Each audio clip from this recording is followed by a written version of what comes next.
Hey everyone, welcome back to Apologetics. Super excited to join us today to have Tim Howard invoking theism and Caleb Jackson. We'll be talking about my recent debate with Matt Dillahunty. So Tim, Caleb, what's up, guys? So man, thanks for having me on. Yeah, I'm Thanks. excited. So hopefully, if you're listening to this, you've listened to the debate. We're not going to play a lot of clips, if any. So I'd encourage you before you listen to this review, go listen to the actual debate. But yeah, let's just dive into it. So before we get into like the meat, like we'll start with Tim and then go to Caleb. Like, give me like 30 seconds or a minute. Like, what are your initial thoughts about everything that transpired this past Friday? Start with me.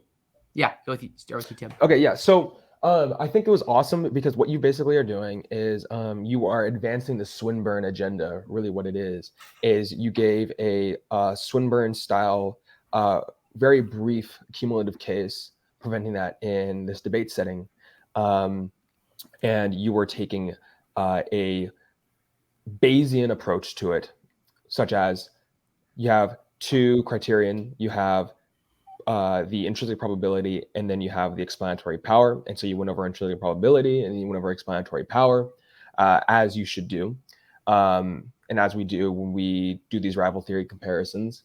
And then you started talking about things in which you think are more likely on theism. And what's really interesting is that what I saw is it made Matt have to go piece by piece, really having to think through these things. Matt doesn't often get Swinburne-esque or even Swinburnians or even trained Swinburnians pressing him on his atheism. And so I thought it was a really interesting thing to see him try to grapple with a lot of these definitions, a lot of these concepts, theoretical virtues, and all the content in which he presented. And I think from what it looks like to me, it was more Matt having to really think through and grapple with these things rather than what a lot of people think Matt is famous for, which is like being able to, to show that these apologists are on shaky ground or something like that, and they should really think for the first time or whatever. If they just, studied logic for a day, they'd be fine or something like that. They really don't have these beliefs or whatever. So I think that you brought that to the table, and I think that's what happened. And I think it was there's a lot of interesting things that Matt talked about and brought up, and so we'll get to that when we go through the free flowing discussion here. But those are my initial thoughts. What about you, Caleb? Yeah, no, I don't have that much divergences from what Tim said. I think that it's great that you did a Bayesian case. I prefer saying Bayesian than Swinburnian because I think it's just less syllables, but certainly Swinburne is influential here. But yeah, I think that was a good approach, and the idea that we talk about what predictions does theism make, or I guess does a perfect mind make in the topic of the debate, versus what predictions does the alternative hypothesis make. So I think conceptually it was good. I will say I think through execution, I think I would recommend that you either should have had a longer opening, or you could have narrowed down your points and elaborated on a fewer points in more detail rather than giving a large quantity without really taking the time to extrapolate. And I don't say that as an insult to you, because I know that you understand them and I know that you're very smart. But I think to a lay audience, especially to Matt's audience, who, again, hasn't probably been familiar with these arguments, I think explaining the step-by-step process, almost like the tell me like I'm five kind of thing. And that's I say this as someone who's had that same issue too, where it's like, hold on, stop, explain back why that's the case with this and this. So I think that's what was the confusion here, because I think Matt seemed to not understand why this was entailed. Because I think at one point it's like, why think that, if you're granting that that a perfect mind wants this, that's true. But why should we think that he does want this? And why should we think that alternative hypotheses also would predict this? Those are the two major points that I think he was correct to bring up. And I think in addressing those, maybe where there was some things lost in rhetoric. And Matt's very good at controlling conversation. So those are my initial thoughts. Yeah, I appreciate that. It was definitely an interesting debate. I kind of finished it, and I was like, I don't really know what to think of what happened, because like I felt like I didn't feel challenged, in a sense of like I didn't walk away thinking like, wait, are these points wrong? I did feel challenged, and like what you said, Matt's an amazing speaker. And he really pushes you and controls the conversation.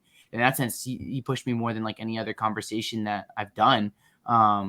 So yeah, the only person who would push you more than Matt would probably be Doug from Pine Creek. Is the only person I think who would be rhetorically about equivalent to that. But yeah, he's very good at controlling the conversation, which is why you got to give him some rope. And I say this as someone who has debated Matt Dillahunty.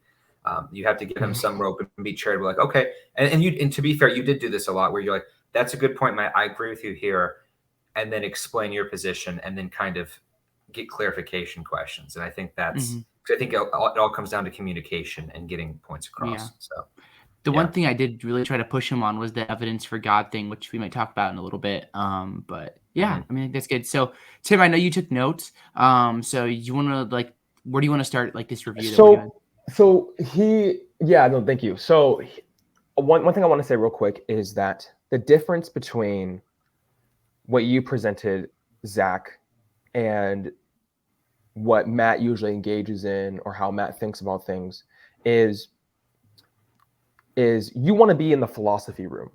You want to be in the room where a discussion can go 3 hours, where basically you're going definition by definition, concept by concept, and you're teasing out where are our agreements, where are our disagreements, how can we bridge these disagreements, what are the underlying philosophical principles or ideas that are fueling our diverging opinions about where we're disagreeing on these said concepts, right?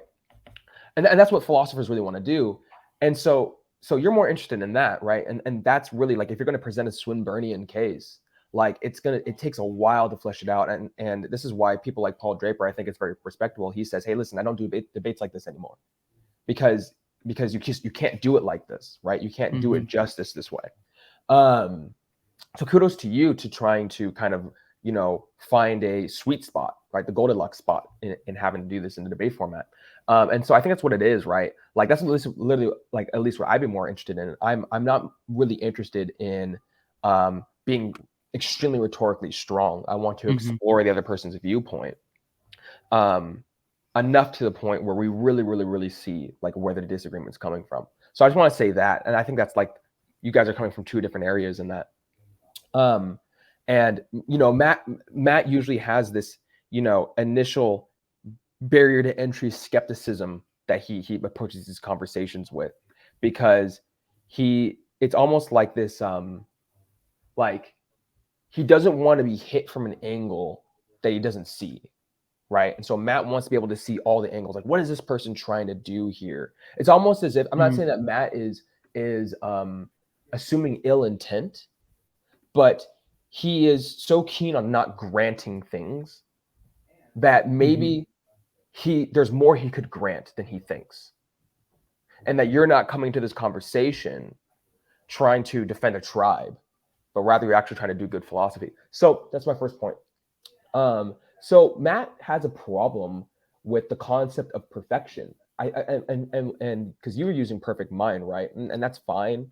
That's what that's what you prefer to say.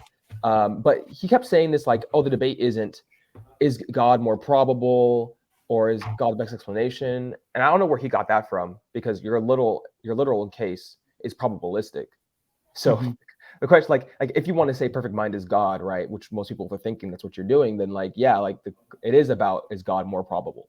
But he really had a tension with the concept of perfection or perfect mind, right? And he went a long time. He went a decent amount of time on that. I found that pretty interesting, because everything he was bringing up about perfection and his issues with it are like what you initially think about and ask, like before you've really studied it. And I'm not even trying to like say it as in like, oh, Matt is like, he's not learned and whatever, so like don't even listen to him.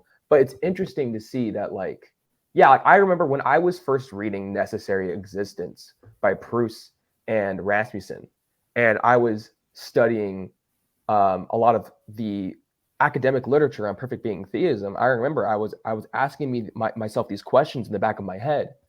But when you really dive into the literature, you truly understand the kind of rigorous, sophisticated philosophy behind the perfect being theist metaphysic, right?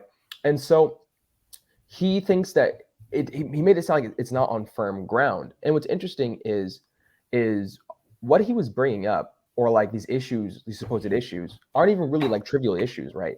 Because like all you really need to do, like this, and this is how philosophy works. Like we stipulate all the time, right?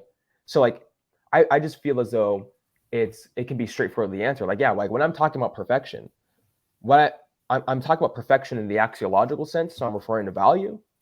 And I'm stipulating value in terms of like the highest concentration of positive qualities that you can have, right? Without like the highest concentration of possible positive properties, right? And then whatever you think that is, that's what a perfect entity is, right? And then we can have a further conversation about, because perfect being theists, they don't all agree what all of the positive properties are, right? Some think that like omnisubjectivity is a positive property that needs to be included in a perfect being theist metaphysic, and some don't. Some think that omniscience to the degree of, you know, knowing counterfactuals about freedom is a perfection, and some don't think that's perfection for other reasons, right? And so when we're talking about perfection, we just really need to understand like how we're using it. Really, what we're saying is there is some purely primitive, unqualified, positive attribution here about this entity that I'm talking about. And then you can bring in whatever axiology, whatever you think is the best way to evaluate value, you can bring that into the conversation. So for Matt, it's like on prima facie, it seems like he's bringing up something that might be like, there might be an actual tension here, but really there's not. It just needs to be fleshed out more. It's like, yeah, like we just need to like talk about how we view value. And then what would that value look like if it was completely unqualified?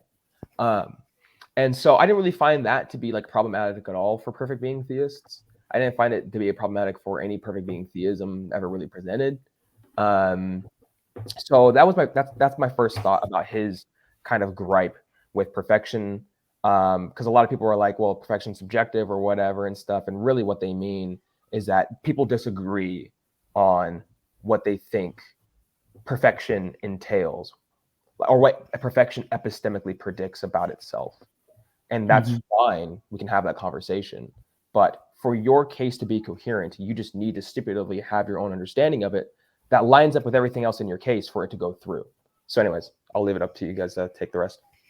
Yeah, that's great. Caleb, what are your thoughts about all that? And you're on mute, just so you know. I can speak now. Uh-oh. Okay. No. There's a lot there. So I don't really disagree with anything Tim said there, and I think Tim's right that the literature is very extensive, and there's a lot of disagreements in terms of what entailments are there with the perfect being. I think most people would agree that no limits on geometry, so like spaceless, kind of timeless, these like general qualities. But when you get into like epistemic, can a perfect being know the future? Can it not know the future? Does it have middle knowledge? Can it know counterfactuals? Does it have omnisubjectivity? You know, these are things that I think are debated. So I think what one needs to do is to start with, I think I said this earlier, what a perfect being, what it means to be perfect, how we get those properties, the omni properties, and then how do we get from those omni properties to what predictions we would expect this being to make.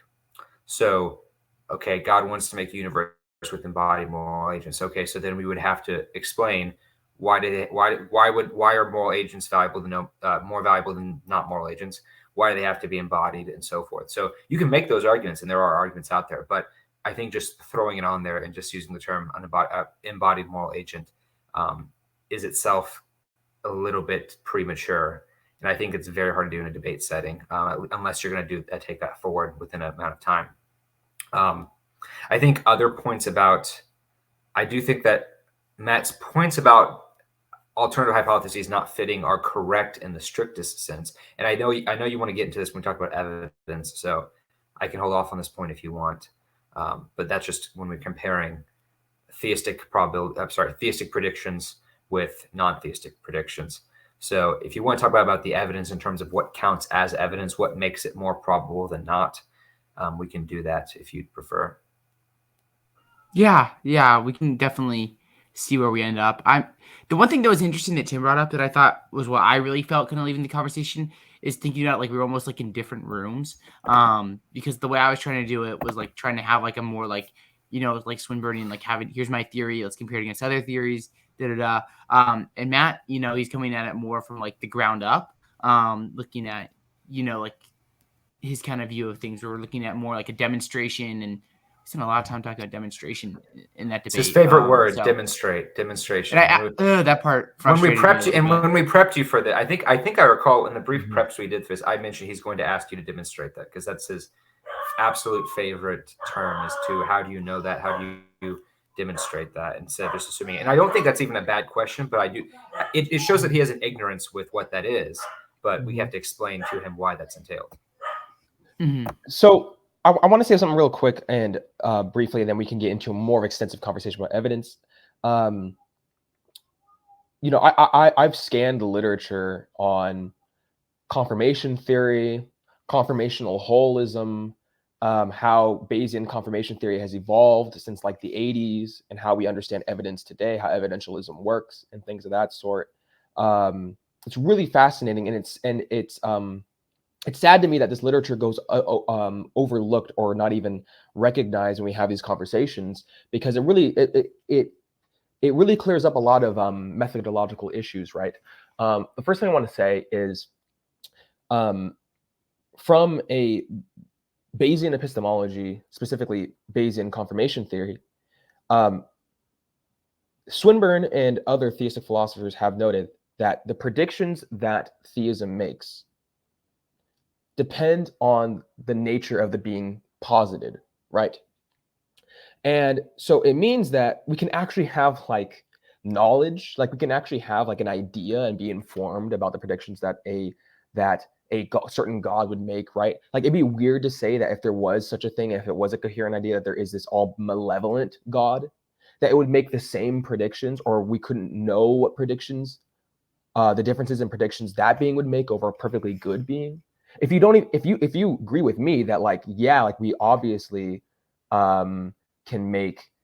we can obviously like separate and actually see the differences in what we would expect given those two things, then I think that straightforwardly, then we can start to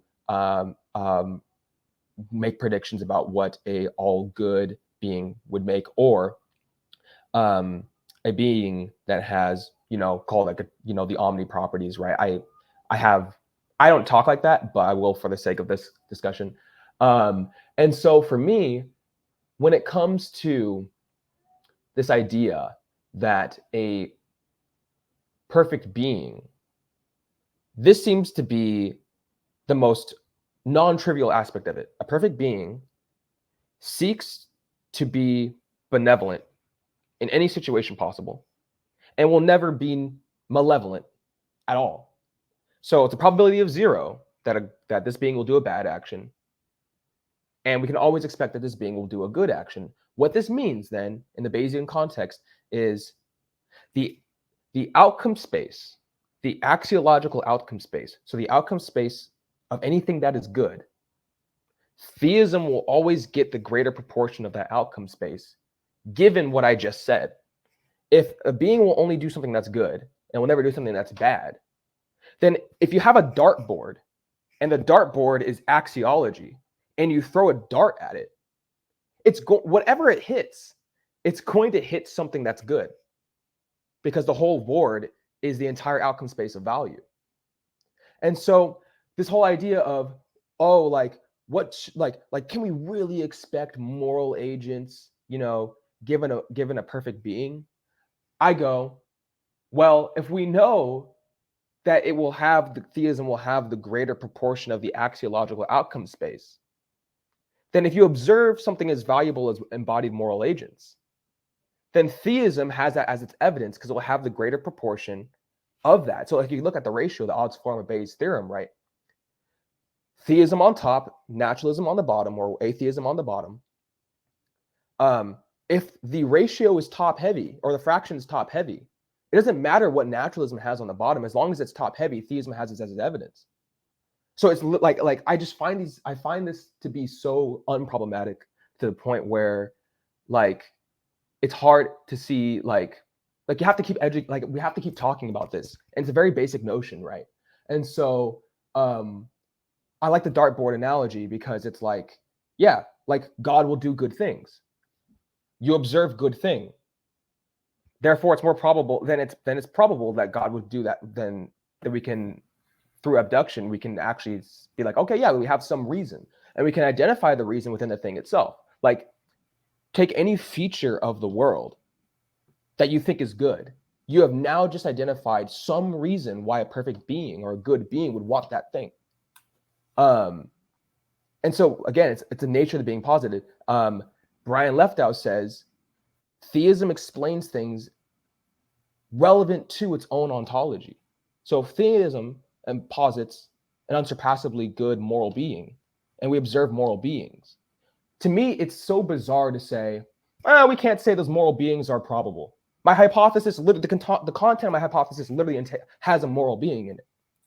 Like, and there's a goodness about moral being. Like, that to me is so obvious that it's hard to see why someone would detract from that unless they do something what Draper says, as if there's some understated evidence, right? And so let's say that an embodied moral agent is an entailment, right?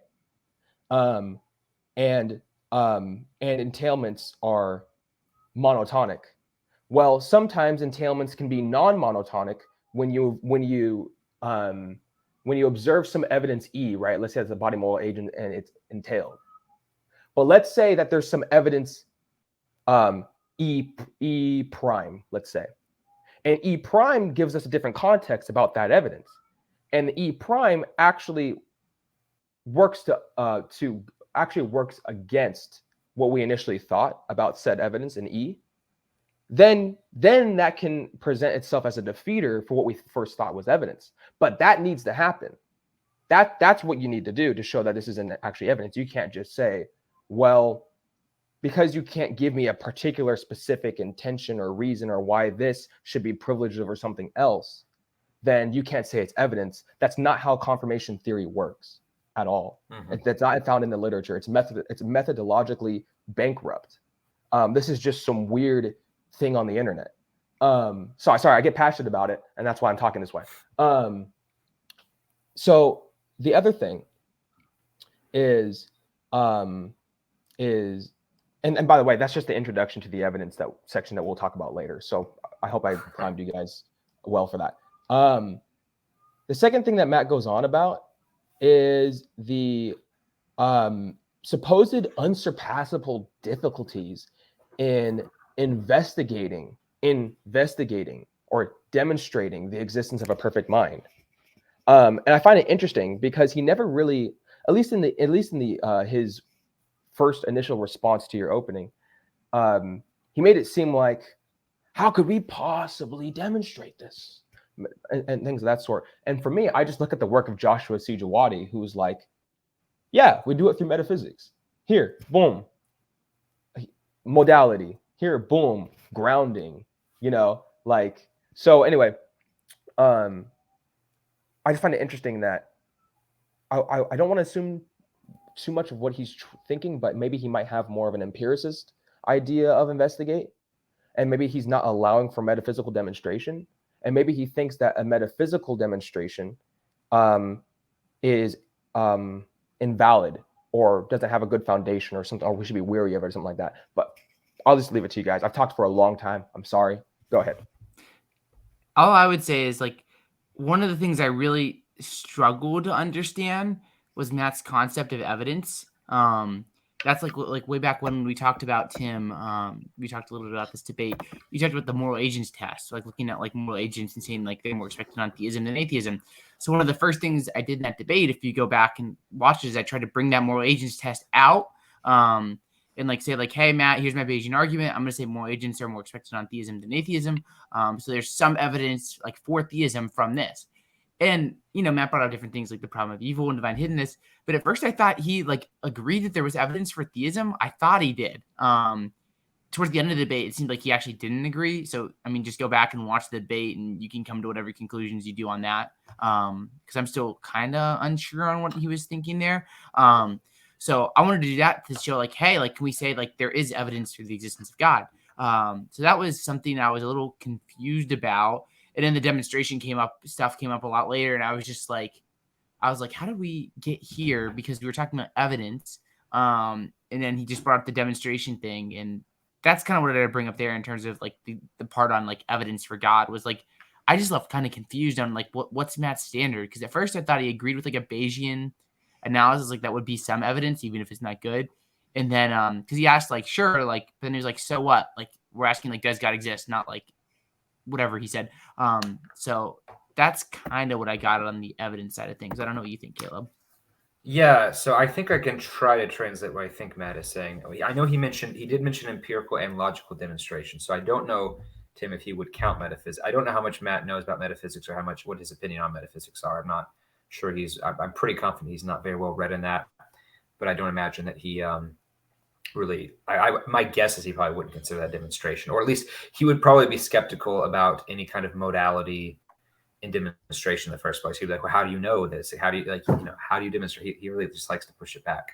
But when it comes to evidence, if I remember correctly, he granted that if we're defining evidence as like that which makes my hypothesis more likely, then technically it is, but it's not sufficient. And I think his criticism, and this is, I think technically true epistemically, is that it doesn't count as evidence if alternative hypotheses equally account for the data. And so the example he gave was, just because we have a dead body doesn't mean the butler did it, or it wouldn't necessarily be evidence the butler did it. So just that alone, it wouldn't. It depends on the context. Now, if I said the butler killed a person and we didn't have a dead body, that would be very good evidence against the butler did it, right? Because there'd be no murder. If we had a dead body and the butler was the only one in the house at the time, that would be pretty good evidence that the butler might have done it. But if the butler was in the room with 20 other people, the dead body is not itself good evidence for that. So it depends on, is the hypothesis of him being dead more likely under the idea that the butler did it than other people? If there's other competing hypotheses that equally explain it, not really. So it depends. So that's kind of the thing it hinges on. Same with like the, I think he gave the pretty standard atheist parody of universe creating pixies. Like the fact we observe a universe is consistent with the idea that universe creating pixies did it. But then when you go and do an internal critique of what it means to be a universe creating pixie and the metaphysics of that wouldn't take into proper account of the other things we observe. So you do have to take the evidence as a whole. And I think that he did push back on some of the things you said about well, if beauty is predicted under theism, isn't ugliness not predicted under theism? And if moral knowledge is expected under theism, isn't moral disagreement also isn't that also surprising that people would disagree with morals if moral knowledge is that? Wouldn't you expect that under naturalism for people to be confused and debate and kind of make up their own thing? So that's what I think it comes down to. I don't know Matt's opinion on moral. Well, I know that he holds to, I think he's more of a pragmatist when it comes to morality, in the sense that he thinks human flourishing, secular humanism is the standard, right? And so it's wrong to hurt because it causes harm. But I don't know if Matt would argue that value exists objectively, metaphysically. So my concern is that if you're just a complete value anti-realist, I feel like, and I don't know if he is, but one could try to take apart the case to say there is literally no value in any given aspect of creation. Therefore, the idea that God would want something over another thing is completely incoherent, because value isn't a real thing. It's completely subjective, and so God's subject might be completely different than ours. And so why should we expect that? Yeah. I think that's a pretty radical view to take. But you could, yeah, because I think that's just empirically, it seems like that's obviously not true. But see, the interesting thing about this is what people always kind of think, which is that when we talk about value, we're not talking about the metaphysics of value, or nor are we talking about metaethics. This is something that people get interesting. It's all normative, right? So it's a value theory, and the value theory exists independently of whether or not it's realism or anti-realism. It's that you have a being which seeks to do good things. Now, if it is subjective, then it is in a sense real or true according to the agent, right? This is true in accordance to the subject, right? Mm-hmm. So if the subject, God, thinks that embodied moral agents are a good thing, then even if that value assessment is subjective, it still works because you're coming to the table of the discussion with a value theory that says there's something valuable about moral agents. And so even if it's that might be what he pushed. That might be what he pushes back on, though. It's like, why should we think that God would find moral agents value? If it is completely subjective, I think what one could say is, why would God find embodied moral agents better than pink unicorns, right? And of course, we would say, well, there's more value in that, but isn't that appealing to a standard of value that's not complete, just whatever the heck God wants? Like, I know you're not saying that, but I feel like that's if you're taking a purely subjectivist view of value. So yeah, and what that confuses though is Matt. Now Matt no longer has a problem with God, right? Now Matt has a problem with Zach's axiology.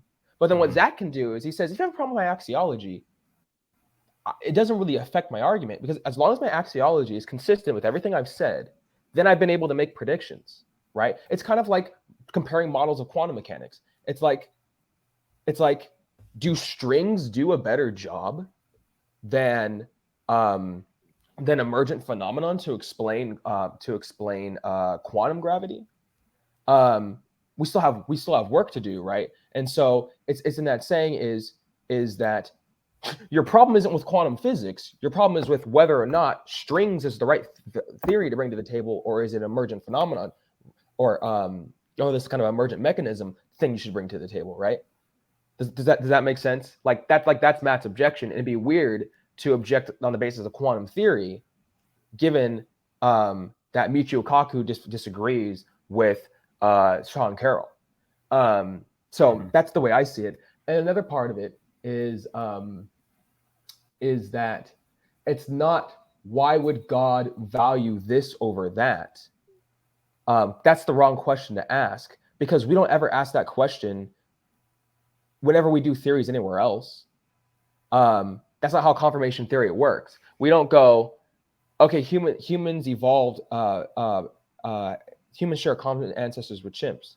And we don't keep pushing it back and go, well, yeah, but if that's going to be evidence, then why wasn't it from a snake line? And why wasn't the snake line from this line? And why wasn't it from that line? And things of that sort. And now you're getting into weird thought experiments about if we were to rewind the tape of life back to zero, will we get chimp lines again or something like that? It's like, no, it's like this observation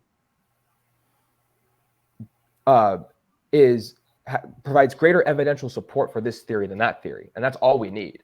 And so you get into greater topics and discussions about whether or not we can allow for incommensurability, or whether or not God just creates all value.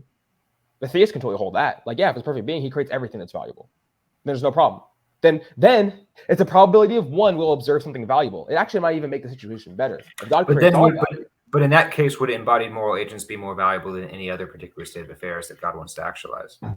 It's not about that's in accordance with your value theory, right? Right. And so what Swinburne does, what Swinburne does is he gives a kind of explanation about his value theory, right? So he goes, well, the reason why moral agents can be moderately expected on theism is because moral agents have this particular unique ability that God doesn't even have. They're not only are they able to make moral decisions, but they're also able to make wrong moral decisions. And they're able to take responsibility for their moral decisions in a way that's free to them. And so there's something unique about this. And then therefore God would be motivated with non-countervailing motives to bring this about. And so it's always these conversations are always abductive, right? We're always going from observation, and then we look at the hypothesis, right? And I just think that it's not entirely irrelevant in terms of like grander philosophical discussions, but it doesn't affect the hypothesis of theism if we don't address the question, well, what moral agents, why not something else? So yeah, and I agree. Sorry, go ahead, Zach. I was going to transition, so if you want to like finish this part off, Caleb, go ahead. No, yeah, I think I agree with what Tim's saying here. So I probably should ask Tim, do you hold the Swinburne's view of why I think I understand this view, where do you think that God is himself the grounding of value, or do you think that value exists axiology and God in his omniscience just knows what is perfectly valuable? and wants to do it. I think that value. I do think that there are true propositions about value, and so I think that God just so I think that God just apprehends them. Okay. I agree with that. I agree with that. So you don't think it's you don't think that he himself has to be the grounding of that. So I think that makes sense then, because that way God is consistently applying his knowledge of what is valuable in his creation, and he's not just he's not the arbiter of what is valuable. He just is the one who knows. He's just all wise and knows what is valuable. So that's why you have him doing this. So I agree with that. But if someone were to say that God completely decides what is valuable, then I don't have to see. Then at that point, you really couldn't predict what God would do, because even if we had a world where there is no defeat condition and horribly evil, maybe God finds that valuable. Of course, we don't think that's coherent, because we think that's obviously not true for us. But if someone was just saying God's value can be completely different than what we value, there is a little hidden premise in it that what we find to be valuable has to be consistent with, at least partially, with what God thinks is valuable. Otherwise, we can't make those predictions. And I think that's a fine assumption. But that's what we're doing. Go ahead, Zach. What I'd like to do is you have like another 20 minutes left or so. Is I feel like this conversation has been super like philosophically like at a high level. And what I'd love to do here is like thinking about the audience that listened to the debate. Probably not a lot of them are on the same level as like Tim and Caleb. In terms just of Tim. Tim rigor. Tim is way above where I am metaphysically. So, and I know Tim talks a lot of times. I'm like, what is this guy talking about? Like, I'm not there. I sound crazy. So what I'd like to do is try to bring it down to like thinking about like Matt's audience. Because I really love Matt and I love his audience, and obviously I disagree with him on a lot of things, but I'd love to try to bring this. I don't want to say bring this down, but bring this to like trying to reach like that audience and thinking about like because one of the things I feel like I did very poorly at the debate is like reaching like his audience, because I looked at the comments, and comments are a great hallmark of who won. And I was like, it just kind of looks like the comment section of any Matt Dillahunty debate.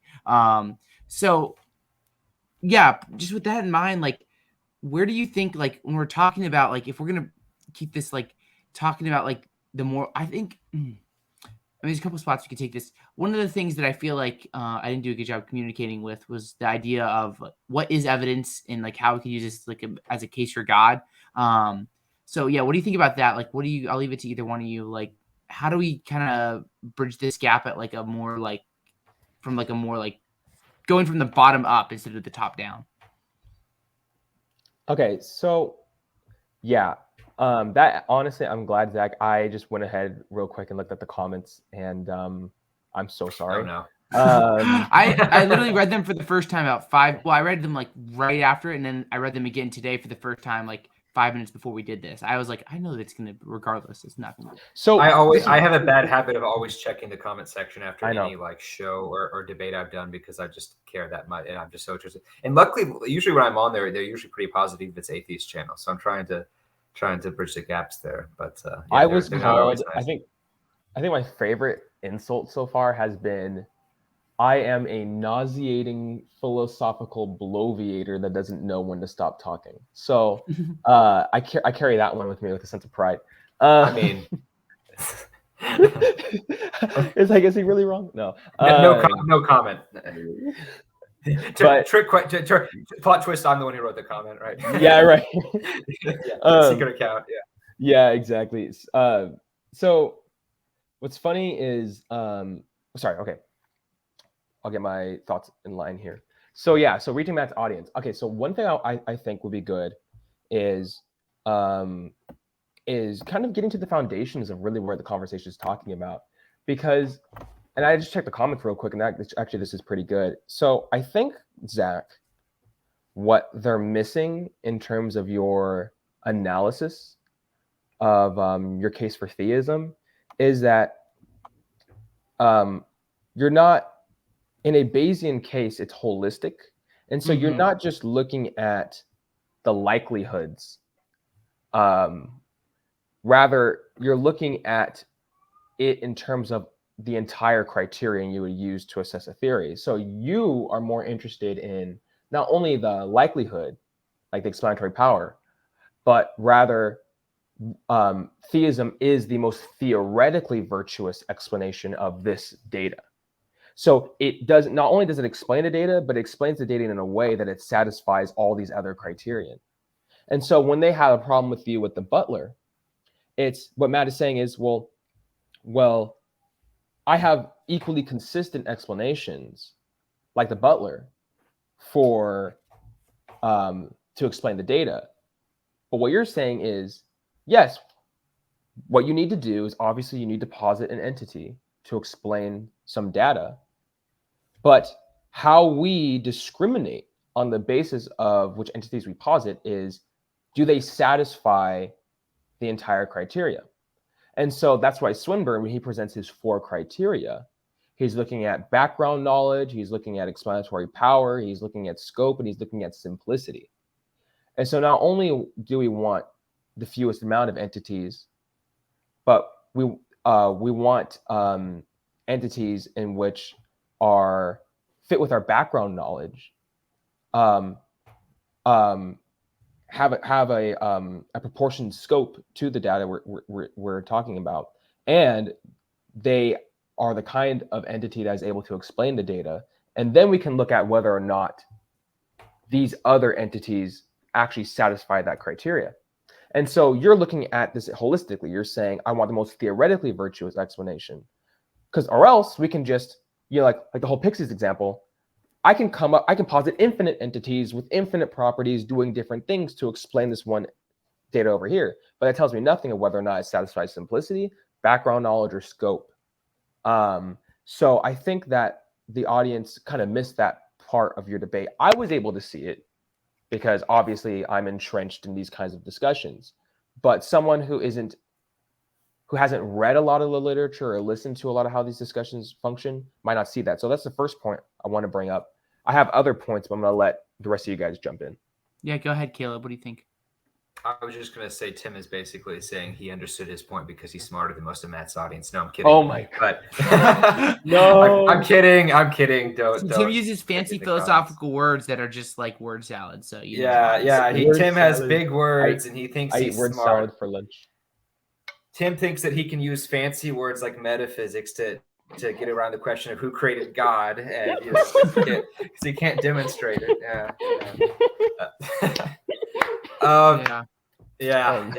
I would. Gosh, the fact that Tim always goes before me, I feel like I'm having to ride his tail here. But I guess if I was talking to the average person on that channel, or even to Matt, I would probably try to go like, okay, what do we mean by perfect? You probably would have to do some kind of contingency argument to get to the idea of why this needs to be perfect. And I know that you did do that, Zach, with the limits, but I don't think it was explained. It wasn't. I should have developed that more. You could do it. You could do a 25-minute opening with just the contingency argument and not even go into the other stuff. So when you have that plus all the entailments plus all that in one like 10-minute setting, it's I think almost unmanageable. And so now what could have happened is that you all could have discussed these points and you could have elaborated and say, okay, I understand why you're asking that. Here's how I would demonstrate that. But unfortunately, it didn't get to that because I think there were quibblings about Matt's definition of evidence and about other stuff like that. And I think that's what was frustrating. So I think there was a lack of communication. And I think Matt didn't necessarily seem like he wanted to go down the route of looking at like when he brought up quantum mechanics, he hated that. He was like, well, neither of us are experts in the field, so should we even talk about that? I don't think the point that you're making is that like, oh, I understand. You're just saying that there are different models, probably 10 different interpretations. And I'm not saying that I understand them, but that there can be rational disagreement in that area. So that's the point you were making. But Matt was like, oh, I thought you were just going to make an argument from quantum mechanics, even though you don't understand it. And that's not what you were trying to say. So yeah, it's definitely communicable for sure. And that's why I think defining terms well is good. Defining perfection is good, and defining why God's values should match up with ours, why we take observations we make and then work them back, which is what we do in science. So all of that is important. And I think this was just I appreciate the uniqueness of the approach you took in the topic, but I think this was really hard to do in the conditions you had. And I think that the terminologies of perfect mind got kind of extrapolated, because you could just do like, what is a mind? Like itself a whole other, because he was like, what's the difference between a perfect mind versus a mostly perfect mind versus all this stuff? Like, how would we? And so it could have been his thing. Well, given arbitrary limits, an imperfect mind, we would ask, why is it that it's imperfect and not perfect? Like, why is it that it has these qualities that are lacking? And so that could have been how it could have been answered. But that's interesting, because Matt, you just made me realize just now, Matt seemed to understand that point when he made his argument. Yeah, this is interesting. He might have contradicted himself. Maybe he did, yeah. But he seemed to make this point when he said and I also wanted to talk about this. I hope we have time, but he made an objection about, he thinks it's just this weird idea like that God would create. Like, why would a perfect being create? Like he really had a hard time imagining the reasons that would justify that, right? And another, because what he said during that is the reasons he gave for his objection is that, well, a perfect being doesn't lack anything, so it doesn't need to create. I'm like, wait a minute. So if you're going to say that a perfect being doesn't need to create because it doesn't lack anything, but then you say, well, then how do we distinguish what's perfect from non-perfect? You just said it. It doesn't lack anything. And and I think that, so he's basically, although I don't think he knows the term, he's basically doing the argument from non-God objects, which I know Tim Howard did a recent TikTok on. So, follow him Invoking Theism on TikTok, by the way. To do a shameless plug. But not pay that. And this was actually I actually was having this conversation the other day because I didn't think it was like a persuasive argument, but I thought it was a really interesting question where last couple of days it was bothering me in terms of why did God create, right?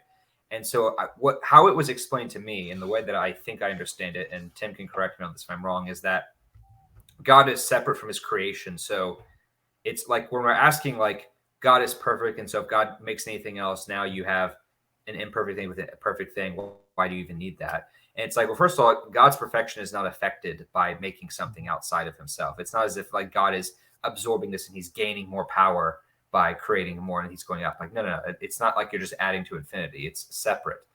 But I think I lost my train of thought. But it's also the idea of, I think what happens is we think of like a possible world in which God exists in this possible world by himself.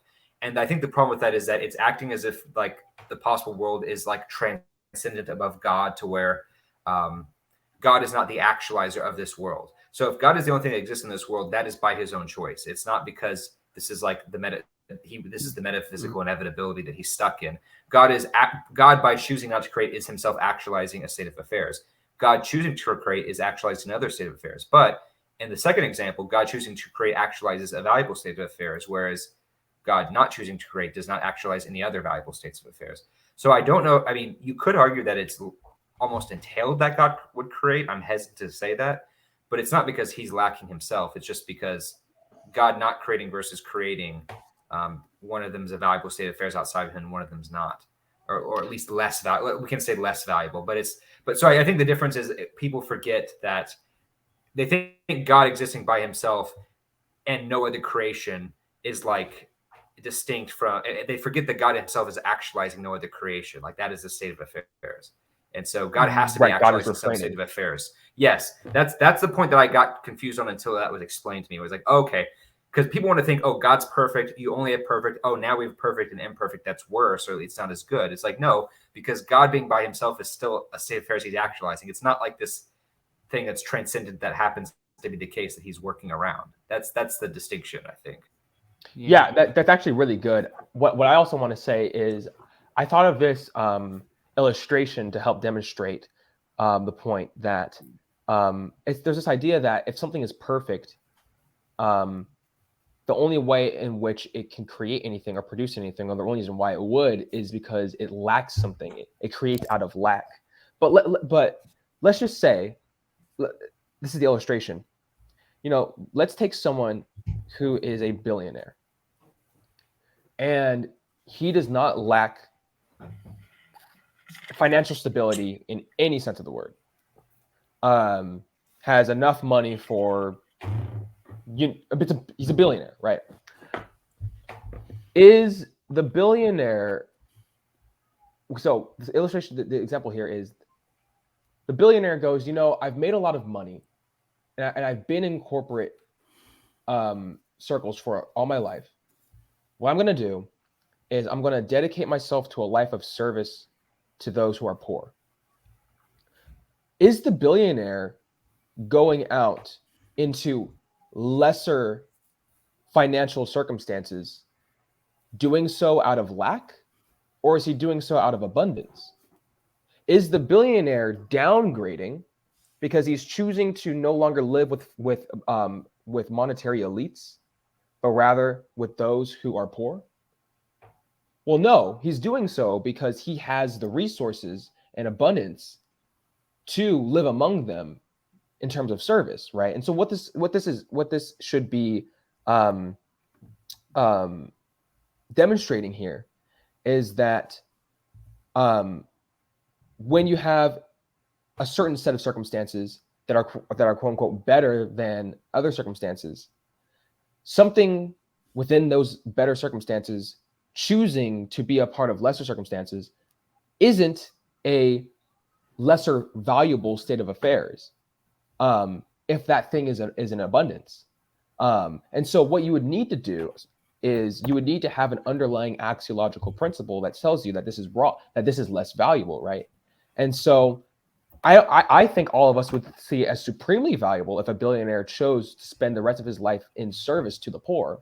Mm-hmm. But he's not doing so out of lack. He's doing so out of abundance. So that's the way I see it with God, which is that it's not a lesser valuable state of affairs when God chooses to create things that aren't perfect, because God, out of abundance, is unaffected, uncorrupted, and has the resources to love and maintain lesser imperfect beings. But it's not a lesser valuable set of circumstances. They're just imperfect. And so God creates out of abundance because God has the resources to, not because he needs to gain something. And so this is also why I think that theism, perfect being theism, has greater explanatory power than some of these Eastern idealist philosophies that says that, you know, the universe created things and created mental subjects because it wanted to experience reality in a variety of different ways. Well, to me, that sounds like it lacks something, right? It doesn't know what reality is like unless it diffuses itself into various subjects. And so on theism, you actually have the best example of abundance, because God is doing so because simply to share goodness, just as the billionaire wants to share his goodness with those who are lesser fortunate, but it's not a less valuable state of affairs. So yeah, Caleb, I'd love to transition to one last thing, but Caleb. Yeah, well, no. I have actually a couple more technical questions, Tim, but we can do this after the stream because I don't want to bog this down for the audience. I think we can move on, but I'll keep that in note because I had a couple of things I wanted to ask Tim on that. But okay, yeah, let's do that. I wanted to look at one more thing. So again, like trying to like reach mass audience here.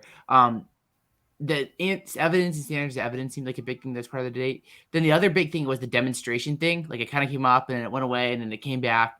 What do you think about like Matt and demonstration and all this stuff? And let's let Caleb go first, because I feel like Tim's always been leading. So before Tim steals everything, Caleb's going to stay. Caleb, go ahead. What did you think of this section? I'm sorry, what was the question again?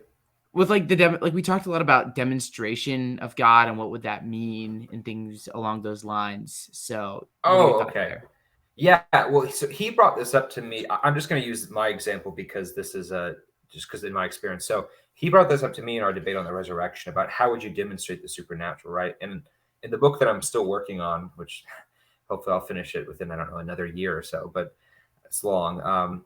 That like how do we get from the gap? You know, it's the new gap problem, because usually in most theistic premises we have to first establish the data and then we have to establish why that is better explained under theism, right? So when I was talking to him about like, okay, how would you demonstrate something supernatural? So as an example, in the miracle examples I gave, it was like, okay, first you would have to establish that it is not compatible, or at least not very highly unlikely under the current laws of nature that we know and current regulators know, and that it's best explained under theism, and that it's primarily within a theistic context. So we don't have these happening outside of religious context, which increases the probability of it being a theistic explanation. And so you have to compare these with explanatory power, explanatory scope, right? Like if an omniscient being could do miracles. You'd expect miracles, a pretty wide variety within amongst various diseases and stuff, and it's simpler. Whereas if you're going to posit several different natural laws that we don't know yet, you're going to have to independently say these affect things, and they also only happen in religious context. It has a lot more assumptions and a lot more ad hoc deviation. So that's an example empirically how you could do that with that particular argument. So when we go back to what you were saying in terms of like, okay, so how would we demonstrate a perfect mind in that case?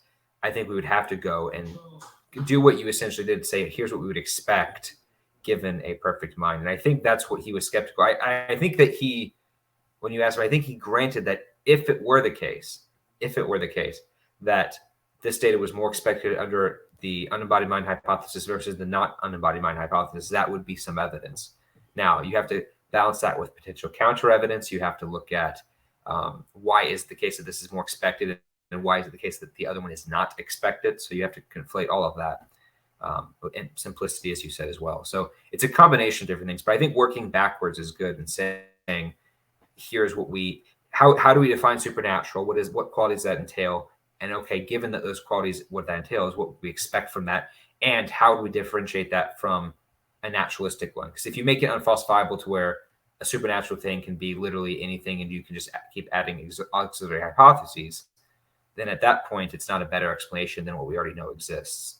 So that's why the universe making pixies isn't a good example, because although, yes, it would explain the universe, you would have to talk about what does it mean to be a pixie? Does that mean they have wings? If so, like, are they arbitrarily limited by space and time? What is it the case? Are they omniscient? You have to ask all these questions in your model. We're not just taking evidence in isolation. We have to look at the whole theory, right? So that's why one argument, you can't just say this one piece of evidence is good if the whole model is still lacks explanatory power. So that's kind of the broad way I would say it. That's great. Tim, anything you want to add to that? Yeah, it's kind of going back to what I was saying earlier, which is like, yeah, we're looking for the most theoretically virtuous explanation. And so we have an explanatory criteria, right? And that can delimit what hypotheses will be more probable given some set of data or something like that. And so, for example, like, this is what Swinburne does is he says, okay, like, if I'm going to take some set of data, right, the data is going to be let's say, embodied moral agents, and he's going to say, okay, well, if I have this 4 explanatory criteria, then what kind of entity, what kind of hypothesis will allow us to expect this data while it satisfies the criteria? And he goes, okay, well, I need to posit some entity with some properties, right? That's what you need to do. And so it's going to have to at least have the power to bring it about. Well, then you go, okay, well then, but what would be the simplest explanation given that it has the power to bring it about? Well, if I have no countervailing reasons to think that I should add any kind of specifications to its power, we're just going to say that its power is unqualified. So then you get omnipotence, right? We're going to say, okay. But then what does omnipotence mean? Well, omnipotence gives you, and then he starts to entail it, right? He goes from omnipotence to knowledge, and the conjunction of the two gives you goodness. And then you go, oh, okay, well, then if we're going to explain in terms of those properties, well, it seems that embodied moral agents are a good thing. Okay, well, then this hypothesis makes sense given this. And so now I have a simple hypothesis. I'm able to explain it. Does it fit with background knowledge? And you can start to get into that stuff. And then you're like, okay, well, then let me go look at some alternative hypotheses. And what he wants to do is he wants to look at it in terms of the prior probability of the evidence, right? So he's going to say, well, what's the prior probability of just observing embodied moral agents? And because he's going to say that's going to be the negation of a hypothesis. And he's going to say, well, then you get into conversations of what's going to inform the prior probability. Well, the prior probabilities must be informed by some higher order background explanatory theory. And that could either be a posteriori or a priori. If he's going to say that if it's a posteriori, then it's just going to be a brute empirical fact that you have embodied moral agents. But that doesn't explain anything. That keeps it very surprising. You have a mystery that's that's on explanation. So theism gets rid of that mystery. But if it's a priori, then you have some like metaphysical kind of naturalism background that says, well, there's like a disposition to bring about moral agents. But you ask, okay, why does it have a disposition to bring about moral agents? Well, that's just the way the laws work. And then Swinburne's going to say, well, I can get rid of that bruteness because I can say because it's good. And omnipotence and omniscience gives you goodness. And then that gives you the idea that it would only do something that's good. So this is how you can work with the explanatory criteria and do that, right? And so really what it is, it's just understanding the philosophy of science. And this is why Swinburne spent decades understanding the philosophy of science before he ever started publishing the philosophy of religion. And I think it really helps. So like, just read the philosophy of science. Well, I think this has been super great. Where do we want to start to right now? Let's close this off. So Tim or Caleb, whoever wants to go first, just kind of leave like your final thoughts and anything. Caleb, go first. Final thoughts, I think, are that I'm sure Matt will make a atheist debates review within the next few days of it. So I'm excited to see how that goes. Not to brag, but he did do 2 videos on me. So I think I have that privilege that I don't know if any other debater he's done that. But I'm curious to see his thoughts on it. And I'm guessing that he probably won't reflect on most of the stuff that we've said because I doubt he'll see this video.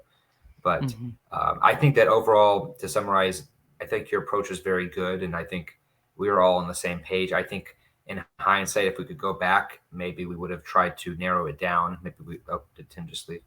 Tim left and is back. Oh, there we go. Yeah, there you go. And that we would try to make sure that we're explaining our entailments and demonstrating, quote unquote, in his language, why goodness is a better explanation than bruteness, right? So that's how I would end. And I think that overall, the concept of your opening statement was very good. And so I think that was a very highbrow, sophisticated approach that very few people have actually taken with Matt. So. Yeah. You have anything you want to add here, Tim? No, I agree with everything, man. It was a good job putting yourself out there like that and trying to raise the bar of the discussion. Yeah. Well, I appreciate both of you guys coming on, and I appreciate Matt for doing the debate. And yeah, I hope people find this edifying. And like the whole goal of like having conversations like this isn't like to like slam dunk on anyone, but more to just like further the conversation and keep talking and asking questions. So yeah, that's that. Tim, Caleb, thank you for joining me. Really appreciate you guys and your time. There'll be links down below for how people can follow you and connect with you. Though if you have been following this channel, I'm sure you will know Tim and Caleb by now. And that's it. This is Apologetics. If you're new, be sure to like, subscribe, all that fun stuff. And if you value what we do, please consider becoming a patron at patreon.com/Apologetics. You can join for as little as $1 a month, and support goes a long ways. But that's it. God bless, and we'll catch you next time.